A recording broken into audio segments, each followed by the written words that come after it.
नमस्कार दोस्तों, 8वें वेतन आयोग को लेकर सभी भूतपूर्व सैनिकों के लिए बड़ी अपडेट सामने निकल कर आ चुकी है। सभी पूर्व सैनिकों के लिए 8वें वेतन आयोग के अंदर यहाँ पर आपका कौन सा फिटमेंट फैक्टर लागू हो सकता है, कितनी यहाँ पर आपकी मंथली बेसिक पेंशन जो है बढ़कर आएगी। देखिए उसको जो है उसका पूरा पूरा जो कैलकुलेशन चार्ट है वो आज हम आपके लिए सामने लेकर आ गए हैं। पूरे कैलकुलेशन चार्ट का यहाँ पर आप जो है देख सकते हो, ये आपकी वो टेबल सामने आई है, पूरी पूरी एक्सपेक्टेड कैलकुलेशन टेबल है। तो अगर जो आपके जिस फिटमेंट फैक्टर के अनुसार यहाँ पर आपको अभी पेंशन मिल रही है OROP 3 में, यानी कि 2.57 फिटमेंट फैक्टर के अनुसार, तो अगर मान लीजिए जो है 8वें वेतन आयोग के अंदर मान जो है, हालांकि 8वें वेतन आयोग के अंदर यहाँ पर आपका फिटमेंट फैक्टर बढ़ने वाला है, लेकिन 1% मान के चलिए कि अगर आपका फिटमेंट फैक्टर यही का यही भी रहता है, तो फिर आपकी 8वें वेतन आयोग के अंदर यहाँ पर आपकी किसकी कितनी पेंशन बढ़कर होने वाली है वो मैं आपको जो है इस वीडियो के अंदर बताने वाला हूँ। आपको मैं एक बार रैंक दिखा दूँ, रैंक कौन कौन सी यहाँ पर सामने आई है। सिपाही से लेकर ऑनररी कैप्टन तक की इस कैलकुलेशन चार्ट के अंदर यहाँ पर आपकी रैंक दी गई है, तो बिल्कुल विस्तार से बताने वाला हूँ। तो इसलिए सबसे पहले तो वीडियो में बिल्कुल एंड तक बने रहना है, और अगर आप हमारे चैनल पर पहली बार विजिट कर रही हो तो चैनल को सब्सक्राइब करना मत भूलना और बेल आइकन को भी दबा देना, जिससे कि आपको वीडियो सीधा नोटिफिकेशन द्वारा ही प्राप्त हो सके। तो चलो दोस्तों, बिना किसी देरी के वीडियो करते हैं स्टार्ट। आइए जानते हैं कि क्या बड़ी अपडेट है सामने निकल कर आ चुकी है हमारे सभी भूतपूर्व सैनिकों के लिए आपके जो है 8वें वेतन आयोग को लेकर।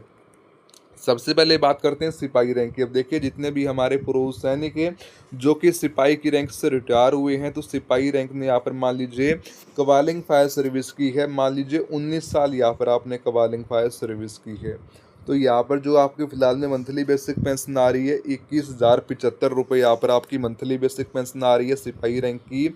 लेकिन अब जो आपकी 8वें वेतन आयोग के अंदर यहाँ पर जो आपकी बढ़कर होने वाली है वो यहाँ पर आपकी 21,075 से बढ़कर सीधा 38,989 रुपये यहाँ पर आपकी जो मंथली बेसिक पेंशन है वो यहाँ पर आपकी 8वें वेतन आयोग के अंदर होने वाली है। यानी कि 8वें वेतन आयोग के अंदर सीधा सीधा 17,914 रुपये तक की यहाँ पर आपकी पेंशन में जो इंक्रीजमेंट है, जो बढ़ोतरी है, वो यहाँ पर आपको देखने को मिलेगी।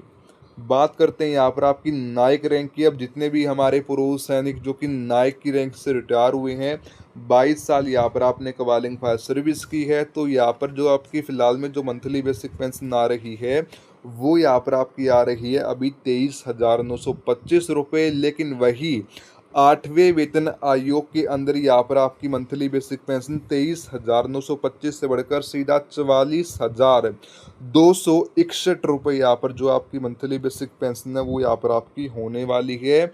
यानी कि एक नायक रैंक की पेंशन के अंदर सीधा 20,336 रुपये तक की यहाँ पर जो इंक्रीजमेंट है, जो बढ़ोतरी है, वो यहाँ पर आपको देखने को मिलेगी। बात करते हैं यहाँ पर आपकी अब सीधा हवलदार रैंक की। अब देखिए जितने भी हमारे पूर्व सैनिक हैं जो कि हवलदार की रैंक से रिटायर हुए हैं, 24 साल यहाँ पर आपने कवालिंग फायर सर्विस की है, तो यहाँ पर अब जो आपकी फ़िलहाल में जो मंथली बेसिक पेंशन आ रही है अभी फ़िलहाल में वो यहाँ पर आपकी आ रही है 24,900 रुपये। लेकिन अब जो आपकी 8वें वेतन आयोग के अंदर यहाँ पर जो आपकी बढ़कर आने वाली है 24,900 से बढ़कर सीधा 46,065 रुपये यहाँ पर जो आपकी मंथली बेसिक पेंशन है वो यहाँ पर आपकी 8वें वेतन आयोग के अंदर जो है बढ़कर होने वाली है। यानी कि हवलदार रैंक की पेंशन में यहाँ पर सीधा सीधा जो है 21,165 रुपये तक की यहाँ पर आपकी पेंशन में जो इंक्रीजमेंट है, जो बढ़ोतरी है, वो यहाँ पर आपकी पेंशन में आपको देखने को मिलेगी।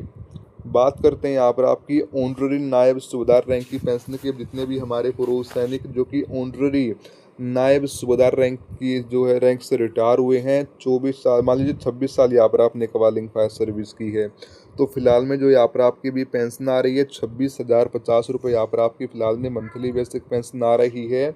लेकिन 8वें वेतन आयोग के अंदर 26,050 से बढ़कर यहाँ पर आपकी मंथली बेसिक पेंशन सीधा 48,193 रुपये यहाँ पर जो आपकी मंथली बेसिक पेंशन है वो यहाँ पर आपकी होने वाली है।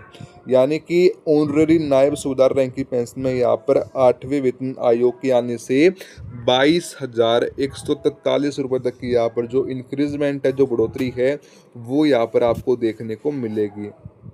बात करते हैं यहाँ पर आपकी नायब सूबेदार रैंक की। अब जितने भी हमारे पूर्व सैनिक जो कि नायब सूबेदार की रैंक से रिटायर हुए हैं, 28 साल यहाँ पर आपने कवालिंग फायर सर्विस की है, तो फिलहाल में आपकी मंथली बेसिक पेंशन आ रही है 28,450 रुपये।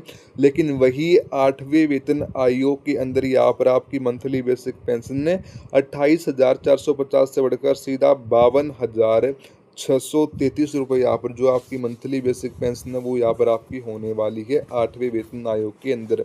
यानी कि 8वें वेतन आयोग के अंदर एक नायब सूबेदार रैंक की पेंशन में सीधा 24,183 रुपये तक की यहाँ पर जो इंक्रीजमेंट है, जो बढ़ोतरी है, वो यहाँ पर आपको देखने को मिलेगी। बात करते हैं इसी प्रकार सूबेदार रैंक की। 30 साल यहाँ पर आपने कवालिंग फायर सर्विस की है। फिलहाल में आपकी मंथली बेसिक पेंशन आ रही है 33,025 रुपये। लेकिन 8वें वेतन आयोग के अंदर यहाँ पर आपकी मंथली बेसिक पेंशन 33,000 से बढ़कर सीधा 61,096 रुपये यहाँ पर आपकी होने वाली है। यानी कि सूबेदार की रैंक के अंदर यहाँ पर सीधा 28,071 रुपये, कितना 28,071 रुपये तक की यहाँ पर जो इंक्रीजमेंट है, जो बढ़ोतरी है, वो यहाँ पर आपको देखने को मिलेगी।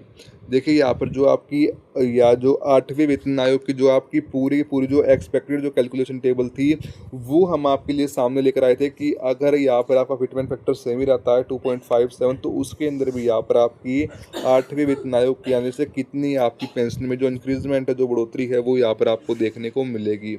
अब इसके ऊपर आपकी जो भी राय है आप हमें तुरंत कमेंट बॉक्स में जाकर बता सकते हो। दोस्तों फिर मिलते हैं किस नई अपडेट के साथ, तब तक के लिए सभी पूर्व सैनिकों को जय हिंद, जय भारत।